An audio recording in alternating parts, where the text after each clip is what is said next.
Murderbot Diaries was just ordered for a TV series by Apple. It's going to be a 10 episode TV show. I've been asking for this for years, okay? And it's finally happening. If you've been following this channel, you know that it's one of my all-time favorite series. It is absolutely fantastic, and I couldn't be more excited. So I wanted to just share it with you instantly. We're gonna go over the article and see the details. So Alexander Skarsgård is gonna be Murderbot. I'm not mad about that. That's not who I would imagine as Murderbot.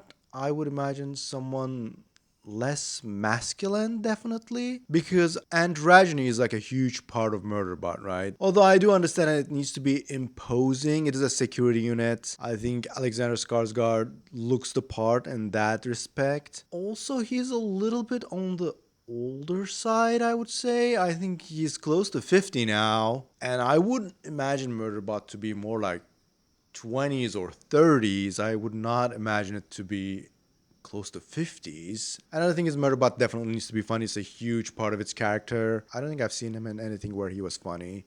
So I'm not sure about that.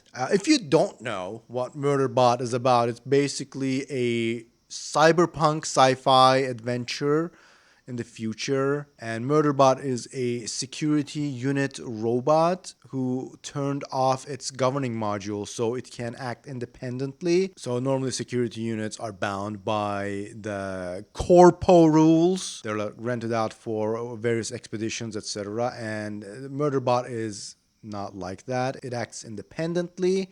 It refers to itself as it, so not only is it androgynous, it's also not human. It does not want to be human. It sees humans as flawed. It often doesn't even want to interact with humans. It watches its favorite TV show, Sanctuary Moon.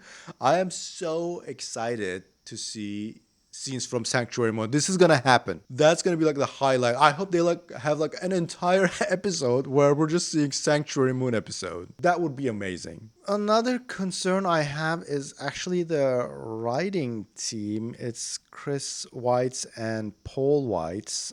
So let's check their IMDb pages and see what they wrote. So the one I'm most concerned about is Chris Weitz, because Chris Weitz wrote The Golden Compass, the movie, and he already ruined one of my favorite books, right? That was my top favorite book, and he ruined it. If he ruins this one too, I will never forgive him. This is just so important to get this one right. Now, I'm going to give him some credit. I think what happened with Golden Compass was more like studio intervention, and considering all the other aspects of the movie were good. He was a director as well, so maybe we could cut him some slack. I hope he gets this one right. I am cautious. He wrote The Creator. I don't think the writing was super strong in that movie. And the other one he wrote was Rogue One, so that's divisive. I'm like anti Rogue One. I don't think the writing is very good in that movie. I know that it has like huge fans, and it is a high level movie, so you know, he has experience working with high level sci-fi movies. I guess we could think of it like that. But that's kind of a red flag for me. Other than that, I don't think he has anything notable. He did write Pinocchio, but not the good one. The one that got like 5.1, the one with Tom Hanks. So that doesn't invoke a lot of confidence. And the other writer is his brother, Paul White. So let's look at him too. His writing credits, his writing credits are actually, he doesn't have much. There's something with Kevin Hart, which got like 6.6. It's not something I care about much. There's Mozart in the Jungle, I know is well known. I've never seen it, but that's sort of critically well received, I suppose. And other than that, I'm not really seeing anything notable, unless you think Nutty Professor 2 is notable.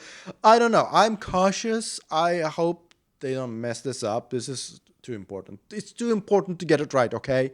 This is one of the most amazing stories. But yeah, I'll keep covering this. If you want to see more news about this show as it comes out, make sure you follow, subscribe, all those things. And if you want to see my review of the show when it comes in like 2026, yeah, make sure to subscribe. That's coming in like 3 years. I don't know when it's going to come. In the meantime, I suppose I could post like a System Collapse review soon. That's the latest Murderbot book. But before that, I have some Murderbot reviews here. If I have a System Collapse review, I will switch it with that. But right now, you can watch this Murderbot review. Let me know what you think about these news, and I'll see you next time.